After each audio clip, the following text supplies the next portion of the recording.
ரிஷபத்தை பொறுத்தவரை நல்ல ஏற்றமான காலம். உங்களுக்கு மே மாதத்திற்குள் திருமணம் ஃபிக்ஸ் ஆகக்கூடிய வாய்ப்புகள் மிகவும் அதிகம். குரு மாறிய பிறகு சற்று தாமதப்படக்கூடிய வாய்ப்புகள் உண்டு.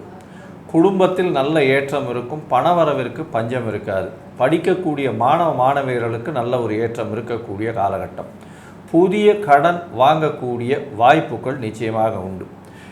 வீடு வாங்கிறதுல கொஞ்சம் ஜாகிரதையாக இருங்க. லிட்டிகேஷன் வரக்கூடிய வாய்ப்புகள் உண்டு. சேல்ஸ் பண்ணக்கூடியதையும் கொஞ்சம் ஜாகிரதையாக இருங்க. லிட்டிகேஷன் வரக்கூடிய வாய்ப்புகள் நிச்சயமாக இருக்கும். இந்த வருஷம் படிப்புக்காக வெளிநாடு வெளியூர் போகக்கூடிய வாய்ப்பு உண்டு. தொழில் சம்பந்தமாக வேலை சம்பந்தமாக வெளிநாடு போகக்கூடிய பாக்கியம் நிச்சயமாக கிடைக்கும்.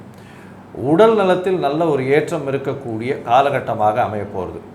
மறைந்த இடத்திலிருந்து ரேஸு, லாட்ரி, ஷேர் மார்க்கெட் இந்த மாதிரியான வியாபாரத்திலிருந்து திடீர் பணவரவு வரக்கூடிய வாய்ப்புகள் நிச்சயமாக உண்டு.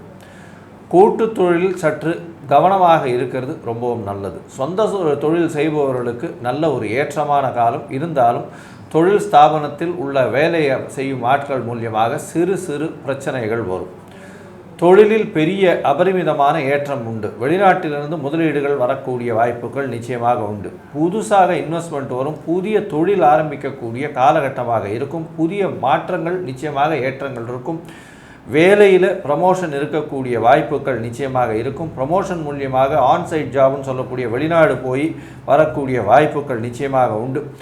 இந்த காலகட்டத்தில் பார்த்தாலேயானால் இந்த ரிஷபராசிக்காரர்களுக்கு 85 விழுக்காடுகள் நல்ல ஒரு ஏற்றமான காலமாக அமையப்போகிறது.